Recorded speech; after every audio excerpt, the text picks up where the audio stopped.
Hello students, welcome back to Vidyamay. तो दोस्तों, आज की क्लास में हम एक नया चैप्टर स्टार्ट करने वाले हैं, that is application of trigonometry. तो चैप्टर 9 स्टार्ट हो रहा है, एप्लीकेशन ऑफ ट्रिग्नोमेट्री। एक इंपॉर्टेंट चैप्टर है और काफी आसान है। आपने ट्रिग्नोमेट्रिक रेशियो यानी इंट्रोडक्शन टू ट्रिग्नोमेट्री कर लिया है, उसके बाद ये आता है, ठीक है ना। तो यहाँ पे बेसिकली जो हम आज की क्लास में डिस्कस करेंगे, introduction to height and distance, understand करेंगे क्या होता है हाइट एंड डिस्टेंस और कैसे मेजर करेंगे और कैसे क्वेश्चन को हमें सॉल्व करने के लिए हमारा क्या अप्रोच होना चाहिए, ठीक है ना। तो स्टार्ट करेंगे हाइट एंड डिस्टेंस। जैसे हाइट और डिस्टेंस का मतलब क्या है, लेट्स से अगर कोई एक मैं कहता हूं कि टावर है, ठीक है ना। लेट्स से एक टावर है इस तरीके से, ठीक है ना। एक टावर है, अगर अगर मैं यहाँ पे हूं यानी कोई ऑब्जर्वर है, ठीक है ना। ऑब्जर्वर इस टॉप को देख रहा है, इस टॉप को देख रहा है, ठीक है ना। इस टॉप को देखा और उसके मन में ख्याल आया कि यार इसकी हाइट कितनी है, ठीक है ना, इसकी हाइट कितनी है। अब आपको इसकी हाइट निकालनी है तो एप्लीकेशन ऑफ ट्रिग्नोमेट्री के हेल्प कैसे करेगा। तो ध्यान से देखिए, यहां पे दो चीज, अगर मुझे ये एंगल देखिए, ये distance can be find, yes भाई, ये डिस्टेंस आप मेजर कर सकते हो, हाँ या ना। क्या मैं इस एंगल को मेजर कर सकता हूं? अगर मुझे ये एंगल थीटा पता चल जाए तो मैं इस टावर की हाइट भी बता सकता हूं। तो एप्लीकेशन ऑफ ट्रिग्नोमेट्री में बेसिकली जैसे हमने देखा कि यार ट्रिग्नोमेट्री जो है साइड और एंगल के बीच का रिलेशन है, तो यहाँ पे भी हम बेसिकली हाइट को कैसे मेजर करेंगे वो डिस्कस करने वाले हैं। हम ये हाइट मेजर कर सकते हैं। सपोज करो ये काइट है, तो काइट में ये रोप है, यानी मतलब उसका स्ट्रिंग है, ठीक है ना, या कुछ भी बोल सकते हो। इसको कैसे, इसकी लेंथ को कैसे मेजर करें। सपोज करो ये फुट ऑफ टावर है और कोई ऑब्जर्वर यहाँ पे है, तो इसके बीच का डिस्टेंस कैसे मेजर करें। तो हम ये सारी चीज डिस्कस करने वाले हैं, ठीक है ना। चलिए, तो यहाँ पे देखिए एक बेसिकली प्लांट है, ट्री है, ठीक है ना। तो ए बी एक ट्री है, ठीक है ना। अब ये जो ए बी है, ये वर्टिकल लाइन है, ये क्या बता रहा है, हाइट है इसकी, ठीक है ना। और अगर ये लेट्स से यहाँ पे कोई ऑब्जर्वर है, ठीक है ना, इसके टॉप को यहां से देख रहा है, तो ये इसका जो रूट है यानी फुट है, तो यहां से इसके बीच का जो डिस्टेंस है ये क्या है, ये फुट और ऑब्जर्वर के बीच का डिस्टेंस बोला जाएगा, ठीक है ना। और ये एक एंगल बन रहा है, या ध्यान से देखिए इसको हम, ये जहां से देख रहा है एक इमेजिनरी लाइन है, लाइन ऑफ साइट बोलते हैं इसे, क्या बोलेंगे, लाइन ऑफ साइट, ठीक है ना। इनके बीच में एक एंगल बन रहा है जिसको मैं क्या बोल रहा हूं, थीटा बोल रहा हूं, ठीक है ना। तो ये सारा इंफॉर्मेशन आपको बेसिकली गिवन होता है और इसी इंफॉर्मेशन का यूज करके आपको क्वेश्चन सॉल्व करना है, ठीक है ना। तो देखिए, height is the measurement of an item in the vertical direction. Height हमेशा क्या होता है, देखिए जो परपेंडिकुलर डिस्टेंस है basically, whereas distance is the measurement of an object in the horizontal direction from the certain location। तो height basically देखो, height क्या है, परपेंडिकुलर, और डिस्टेंस जो है हॉरिजॉन्टल मेजर करते हैं, यानी मतलब हाइट को अगर मेजर करना है तो वर्टिकली, वर्टिकल डायरेक्शन, ठीक है ना। और ये जो डिस्टेंस है इसको हम क्या बोल रहे हैं, हॉरिजॉन्टल डायरेक्शन। किस डायरेक्शन भाई, हॉरिजॉन्टल डायरेक्शन, ठीक है ना। तो आपको हाइट और डिस्टेंस ये दो चीज समझ में आना चाहिए, सो दैट आप क्वेश्चन में से रिलेट कर पाए। Next, we always use a right angle triangle to calculate the height और डिस्टेंस ऑफ द ऑब्जेक्ट। तो बेसिकली आपको ये पूरे चैप्टर में याद रखना है, राइट एंगल ट्राइंगल का फॉर्मेशन होगा। तो यहाँ पे भी देख सकते हैं एक राइट एंगल ट्राइंगल का फॉर्मेशन हो रहा है, ठीक है ना। तो आपको हाइट ढूंढना है, डिस्टेंस ढूंढना है, तो आप यहां से ढूंढ सकते हैं, ठीक है ना। Next, Pythagoras theorem. तो पाइथागोरस थ्योरम से आप अवेयर हैं क्या भाई, आपको पता Pythagoras theorem right angle triangle में यूज होता है ना भाई। एक राइट एंगल ट्राइंगल है, अगर ये लेट से ये थीटा है तो इसके रिस्पेक्ट में क्या होगा, परपेंडिकुलर, ये बेस, और आपको पता है ये तो हाइपोटेनियस होता है। तो राइट एंगल जो पाइथागोरस थ्योरम क्या कहता है कि जो लॉन्गेस्ट साइड है यानी हाइपोटेनियस का स्क्वायर जो होगा वो इस जो दो अदर साइड है उनकी स्क्वायर के सम के इक्वल होगा, यानी P square plus B square, ठीक है ना। ये आपको पता है ही है, ठीक है ना। तो यहां से भी आपको बता दिया गया है, देखिए in right angle triangle the square of the hypotenuse side is equal to the sum of square of other two sides, ठीक है ना, ये क्लियर है। तो यहाँ पे देख लो हाइपोटेन्यूज सी है, ये दो साइड ए और बी है, ठीक है ना। तो यहाँ पे जो रिलेशन है वो क्या है, C square is equal to A square plus B square. तो यहाँ पे याद होना चाहिए हाइपोटेन्यूज का square is equal to perpendicular का स्क्वायर प्लस बेस का स्क्वायर। चलिए लाइन ऑफ साइट क्या है, लाइन ऑफ साइट समझते हैं, ठीक है ना। तो लाइन ऑफ साइट अगर यहां से इस इमेज को आप ध्यान से देखिए तो यहां पे अगर जनरली आप जब खड़े होते हैं या पोजीशन देख सकते हैं, अगर मैं एक सीधे देखूं ना, मैं अपने हेड को नीचे कर रहा हूं ना मैं अपने हेड को ऊपर कर रहा हूं, एक स्ट्रेट मतलब एकदम सीधे राइट ना। तो आप अगर मैं यहां पे अगर मैं देख रहा हूं तो ये जो लाइन बनता है this is called horizontal line. क्या लाइन बोलेंगे, हॉरिजॉन्टल लाइन। तो ये जो लाइन है ये हॉरिजॉन्टल लाइन बोलेंगे, हॉरिजॉन्टल लाइन, ठीक है, हॉरिजॉन्टल लाइन।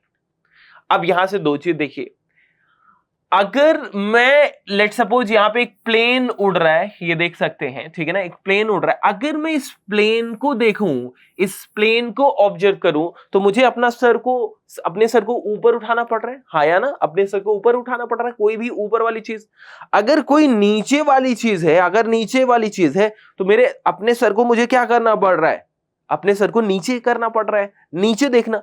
तो आप ध्यान से देखिए, जब आप कोई चीज देखते हैं तो एक इमेजिनरी लाइन आप इमेजिन करिए, एक लाइन जो आपके नजरों को ऊपर नीचे कर रहा है, तो दैट जो इमेजिनरी लाइन है उसको हम बोलते हैं लाइन ऑफ साइट। तो ध्यान देखिए, जब कोई भी ऑब्जेक्ट आप देखने के लिए आप अपने जो नजरें हैं ऊपर नीचे कर रहे हो कि नहीं, तो ये जो ऊपर नीचे कर रहे हो, तो ये जो लाइन इमेजिनरी लाइन बन रही है इसी को बोलते हैं लाइन ऑफ साइट। क्या बोलते हैं, लाइन ऑफ साइट, इसी बोलते हैं लाइन ऑफ साइट। अब देखो ऊपर देख रहे हो लाइन ऑफ साइट यहां बनेगा, नीचे देखोगे तो लाइन ऑफ साइट यहां पे बनेगा, ये लाइन ऑफ साइट यहां पे बनेगा, लाइन ऑफ साइट। समझ पा रहे हो कि नहीं। तो आप देख कहां पे रहे वो इंपॉर्टेंट है। अब यहीं पे ध्यान देना, अब ये जो हॉरिजॉन्टल लाइन है और ये लाइन ऑफ साइट है, इसके बीच में जो एंगल बनेगा ऊपर वाला उसको बोलते हैं एंगल ऑफ एलिवेशन। उसको क्या बोलेंगे, एंगल ऑफ एलिवेशन। और हॉरिजॉन्टल लाइन और जो नीचे आप देख रहे हो लाइन ऑफ साइट, इसके बीच में जो एंगल बन रहा है उसको हम क्या बोल रहे हैं, angle of depression, angle of depression. तो आपको क्या ध्यान देना, जब भी आप एलिवेट कर रहे हैं, कोई चीज उठ रहा है ऊपर, तो एंगल ऑफ एलिवेशन बन रहा है। डिप्रेशन, जब आप सपोज करो डिप्रेस होते हो, आप उदास होते हैं, तो आप अपना सर नीचे कर लेते हो, ऐसा है कि नहीं, हंसते तो नहीं हो, सर डाउन करते हो।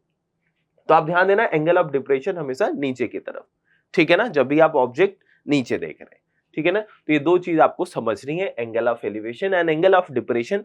इसी दो के इर्द गिर्द क्वेश्चन घूमेगा, ठीक है ना। तो चलिए देखेंगे आगे।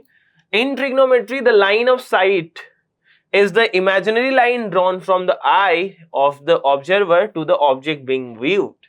मतलब जो बेसिकली व्यू कर रहा है, कोई भी ऑब्जेक्ट को व्यू कर रहा है वही।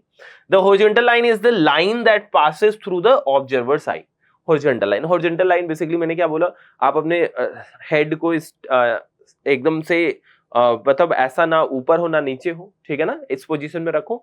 तो जो एक लाइन बन रही है that line is known as horizontal line, ठीक है ना। तो यहाँ पे ये ऑब्जर्वर है, ठीक है, एक हॉरिजॉन्टल लाइन है, और ये जिधर देख रहा है लाइन ऑफ साइट, ठीक है। अगर ये नीचे की तरफ देख रहा है तो लाइन ऑफ साइट यहाँ पे बनेगी। जो एंगल बनेगा, ध्यान देना, वो जो एंगल बनता है हॉरिजॉन्टल लाइन और लाइन ऑफ साइट के बीच में ही बनता है, ये याद रखने वाली बात है, ठीक है ना। The angle of elevation from one point to the other next is always the same as the angle of depression from the first to the second। यानी मतलब ये कहना चाहता है कि एक यहाँ पे समझाता हूं, ठीक है ना। लेट्स से एक पॉइंट, कोई ऑब्जर्वर यहाँ है, ठीक है ना, वो यहाँ पे देख रहा है, ठीक है ना, यहाँ पे देख रहा है। अगर यहाँ पे देखेगा तो ये लाइन ऑफ साइट ऐसे बनेगा, लाइन ऑफ साइट बनेगा कि नहीं, हाँ या ना। तो अब एंगल कहां पे बनेगा, एंगल बनेगा कहां, वो इंपॉर्टेंट है।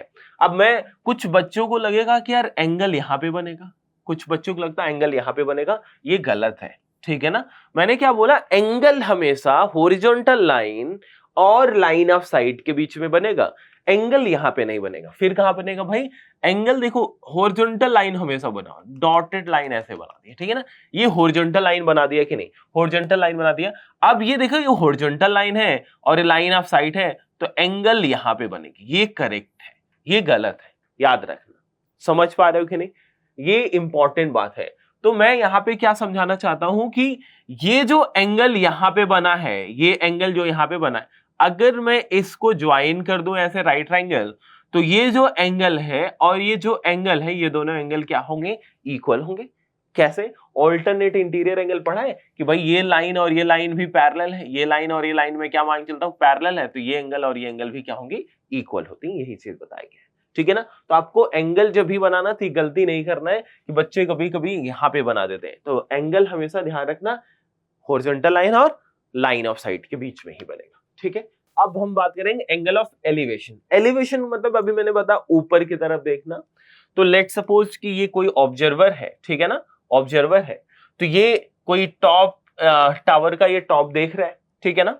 तो यहां पे आप सबसे पहले एक हॉरिजॉन्टल लाइन बनाई और ये टॉप देख रहा होगा, तो ये लाइन बना। अब इस लाइन देखो, ये जो लाइन है इसको हम क्या बोल रहे हैं? हॉरिजॉन्टल लाइन, आपको बता ही दिया मैंने। और ये जो इसका टॉप का व्यू देख रहा है, तो एक इमेजिनरी लाइन बन रही होगी। इस इमेजिनरी लाइन को अभी आपको पता है मैंने लाइन ऑफ साइट बोलते हैं, ठीक है ना? अब आप क्लियरली देख सकते हो कि इन दोनों लाइन के बीच में एक एंगल बनता नजर आ रहा होगा, लेट्स से थीटा है। अब इसी एंगल को हम क्या बोलेंगे? Angle of elevation. इसी को हम क्या बोल रहे हैं? एंगल ऑफ एलिवेशन बोल रहे हैं, ठीक है ना? एलिवेट करना, ऊपर की तरफ देख रहे हैं, दैट्स इट, ठीक है ना? ये समझ पा रहे हो? फिर से देखो, अगर यहां पे कोई भी इस तरीके से फिगर है और कोई ऑब्जर्वर है, ये टॉप देख रहा है, ये टॉप देख रहा है, तो इनके बीच में एक एंगल बन रहा है थीटा, और इस एंगल को हम एंगल ऑफ एलिवेशन बोलेंगे। तो जब भी एंगल ऑफ एलिवेशन बोला गया, तो इस तरीके का फिगर आपको बनाना है, ठीक है ना? The angle created between the horizontal line and the line of sight from an observer's point to an elevated object is known as angle, elevation angle बोल सकते हो, एंगल ऑफ एलिवेशन। क्लियर है? समझ में आ रहा है कि नहीं? ये बस छोटी सी बात है, आपको बस ध्यान देने वाली बात है। नेक्स्ट में देखेंगे angle of depression. Angle of depression क्या है? मैंने अभी आपको बताया डिप्रेस, जब आप डिप्रेस होते हैं, उदास होते हैं, तो आप किधर देखते हो? नीचे की तरफ। जब भी नीचे की तरफ कोई ऑब्जर्वर ऊपर से या टॉप से नीचे की तरफ देखता है, नीचे का व्यू देखता है, तब कौन सा एंगल फॉर्म होता है? एंगल ऑफ डिप्रेशन फॉर्म होता है। अगर मैं इस फिगर से आपको समझाऊं, तो लेट्स से यहाँ पे कोई ऑब्जर्वर है बिल्डिंग के टॉप पे, ठीक है ना? और एक कहीं पे जमीन पे कुछ चीजें देख रहा है, ठीक है ना? या कहीं दूसरे एक बिल्डिंग से दूसरे बिल्डिंग की बालकनी को देख रहा है, कुछ भी ऑब्जेक्ट हो सकता है। आप जब भी टॉप से नीचे की तरफ, जहां पे आप वो अपनी हाइट से नीचे की तरफ कोई भी चीज देखोगे, तो वहां पे क्या सीन में आएगा? एंगल ऑफ डिप्रेशन, ठीक है ना? तो ध्यान देना, सबसे पहले हमें जहां पे हूं वहां पे एक हॉरिजॉन्टल लाइन बनाऊंगा। क्या बनाऊंगा? एक हॉरिजॉन्टल लाइन। अब इस ऑब्जेक्ट को अगर मैं देख रहा हूं, तो यहां पे एक इमेजिनरी लाइन बन रही होगी, that is line of sight. क्या? लाइन ऑफ साइट, ठीक है? ये लाइन ऑफ साइट बन गई। अब मैंने क्या बोला? जो हॉरिजॉन्टल लाइन है, ये आपका लाइन, हॉरिजॉन्टल लाइन, ठीक है ना? हॉरिजॉन्टल लाइन, ठीक है ना? इस हॉरिजॉन्टल लाइन और इस लाइन ऑफ साइट के बीच में एक एंगल बनता नजर आ रहा है, और इसी एंगल को हम क्या बोल रहे हैं? Angle of depression. क्या बोल रहे हैं भाई? Angle of depression. ध्यान से देखा कि जो एंगल ऑफ डिप्रेशन है, किसके बीच में बन रहा है? किसके बीच में बन रहा है भाई? यहाँ पे हॉरिजॉन्टल लाइन और लाइन ऑफ साइट के बीच। क्लियर है कि नहीं? आप जब भी टॉप से नीचे, आप जहां पे हो, जिस पोजीशन पे ऑब्जर्वर है, अगर उसके नीचे देखेगा, उससे नीचे देखेगा, हॉरिजॉन्टल लाइन जो बन रही है उसके नीचे देखेगा तो डिप्रेशन, हॉरिजॉन्टल लाइन जो बन रही है उससे ऊपर देखेगा तो एंगल ऑफ एलिवेशन, ठीक है ना? तो यहाँ पे क्या बोला? We define the angle of depression as the angle produced by horizontal line and the line of sight from an observation point to an item below the horizontal level. तो आपको कुछ चीजें और समझा देता हूं, ठीक है ना? तो जब भी एंगल ऑफ डिप्रेशन बनेगा, तो एंगल ऑफ एलिवेशन में याद क्या रखना आपको कि यार एंगल ऑफ एलिवेशन, ध्यान देना, एंगल ऑफ एलिवेशन में ये टाइप का फिगर बनता है, इस टाइप का। एंगल ऑफ एलिवेशन में इस तरीके का फिगर बनेगा। एंगल ऑफ डिप्रेशन जब बनाएंगे फिगर तब भी ऐसा बनेगा। देखो, एंगल ऑफ डिप्रेशन जब बनेगा तब फिगर देखिए ऐसा, इस तरीके से बनता है, ये डॉटेड लाइन और ये थीटा यहाँ पे, क्योंकि ये हॉरिजॉन्टल लाइन है, ये भी हॉरिजॉन्टल लाइन है, तो ये पैरेलल लाइन हो जाएंगी। तो यानी मतलब ये थीटा है, तो ये भी क्या होगा? आपका थीटा होगा। तो ध्यान देना, ये फिगर आपको बनाना है डिप्रेशन में, और ये बनाना एलिवेशन। ये आपको बना के जरूर दिखा देना होगा, ठीक है। डॉट लाइन इस तरीके से आपको डॉट लाइन से दिखा देना है। आपको जब भी डिप्रेशन दे, आप चाहो तो एलिवेशन की तरह बना लो, बट आपको एक चीज ये जरूर करके दिखा देना, ऐसे डॉटेड लाइन करके दिखा। आप यहाँ पे ही एंगल वही ले लो थीटा, बट यहाँ पे भी आप ऐसे थीटा करके दिखा दो, तो ये समझ में आ जाएगा कि जो ऑब्जर्वर है हमने ऐसे सॉल्व करने के लिए वही टेक्निक आप यूज करेंगे, ठीक है ना। वो आगे मैं आपको समझाऊंगा, ठीक है ना। तो चलिए, तो बेसिकली आपको और क्या चीजें समझनी है, आपको रेशियो पता होने चाहिए। कौन कौन रेशियो पता होना चाहिए? साइन, कॉस, टैन, ये तीन अगर आपको आते हैं तो तीन से ही काम हो जाएगा। इन तीन की जरूरत नहीं है, इन्हीं तीन से आप काम कर लोगे, क्योंकि जो रेशियो ये बताते हैं वही रेशियो ये बताते हैं। ये P और H का रेशियो बता रहा है, H और P का बता रहा है, बस यही बात है। हम इसको यूज कर सकते हैं, इसकी जरूरत नहीं। तो आपको मिनिमम ये तीन रेशियो याद होने चाहिए। क्या याद होना चाहिए भाई? साइन थीटा क्या होता है? Sine theta P upon H होता है।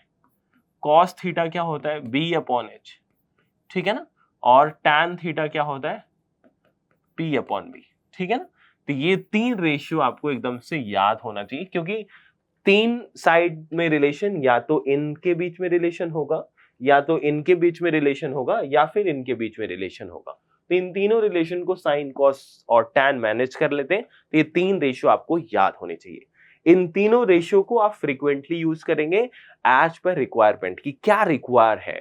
अगर लेट सपोज मुझे ऑल्टीट्यूड यानी परपेंडिकुलर दे दिया है, अगर मुझे बेस ढूंढना है, तो मैं इतना समझ जाऊंगा यार P और B के बीच में रिलेशन टैन बताता है, तो मैं टैन थीटा यूज कर लूंगा रेशियो। अगर मुझे हाइपोटेनियस दिया है, हाइपोटेनियस गिवन है, मुझे बेस ढूंढना है, तो मुझे पता है बेस और हाइपोटेनियस के बीच का जो रिलेशन है ना, हाइपोटेनियस और बेस के बीच का जो रिलेशन है वो कौन बताता है? हाइपोटेनियस और बेस के रिलेशन का वो कॉस थीटा बताता है, ठीक है ना। तो base upon hypotenuse cos theta. उसी तरीके से हाइपोटेनियस और परपेंडिकुलर है, तो मैं क्या लिखूंगा भाई? साइन थीटा यूज करूंगा। ये आपको याद होना चाहिए। अगर ये चीज याद है, फिर आपको क्वेश्चन करने में दिक्कत नहीं आएगी। एक चीज और आपको याद करना है, ये तीन एंगल साइन, कॉस और टैन, क्योंकि आपको अगर रेशियो पता है तो इनके एंगल भी पता होना चाहिए। एंगल में क्या पूछा जा सकता है? एंगल 30 डिग्री, 45 डिग्री और 60 डिग्री। ये तीन आपको याद होने चाहिए। याद तो वैसे आप सारा कर लो, बट ये तो याद ही होना चाहिए। इतना तो एकदम से याद होना चाहिए, ये पार्ट एकदम से याद होना चाहिए, ठीक है ना। ये आपको याद होना चाहिए, एंड आई होप आपको याद होगा, क्योंकि आपने इंट्रोडक्शन टू रेशियो ट्रिग्नोमेट्री में आप ये सारा करके आए हैं, तो आई होप सारा याद है। स्टिल जिसको नहीं याद हो, एटलीस्ट इस चैप्टर के लिए इतना याद कर लें, ठीक है ना। अगर आपने इतना याद कर लिया तो फिर अप्रोच क्या होगा वो देख लेते हैं। Rules to work with questions: always draw the figure for the given question, figure is the main part of the question. तो आपको जब एप्लीकेशन कर रहे हैं तो इंपॉर्टेंट पार्ट है फिगर ड्रॉ करिए, ट्राइंगल बनाइए, ठीक है ना। जो भी इंफॉर्मेशन दिया है ट्राइंगल, एक बार आपने ट्राइंगल बना दिया तो क्वेश्चन खत्म समझो, ठीक है ना। Always keep an eye on what we are given with and what we need to find. तो आपको ये ध्यान देना है कि आपके पास क्या इंफॉर्मेशन गिवन है, क्या फाइंड करना। It helps to choose the ratio that can be used, ठीक है ना। तो यहाँ पे आपको हेल्प करेगा कौन सा रेशियो आप यूज करेंगे, यानी साइन, कॉस या टैन, ठीक है ना। Most commonly use ratios are tan theta, sine theta and cos theta. तो बेसिकली मोस्ट कॉमन जो मैंने आपको बोला कि जो जरूरत होंगी वही टैन, साइन और कॉस होंगी, तो आपको ये याद होना चाहिए। Try to use this ratio properly in the question ask, ठीक है ना। इसके बाद point to remember for now, we have learned trigonometry only in right angle triangle, hence it is application, its application will also be used only in right angle triangle। तो application जो use हम करने वाले हैं वो right angle triangle में ही use करेंगे। तो आपको हमेशा फिगर right angle बनाना ही है। फ्रीक्वेंटली यूज्ड एंगल अभी मैंने आपको बताया, ये साइन, कॉस, टैन और 30, 45 और 60, ये आपको याद होना चाहिए। अगर आपको ये सारी चीज क्लियर हो गई है तो अगले क्वेश्चन में आप क्या करने वाले हैं, अगले क्लास में क्वेश्चन कर सकते हैं। Now you are able to solve question. Start करेंगे अगली क्लास से। Thank you for watching.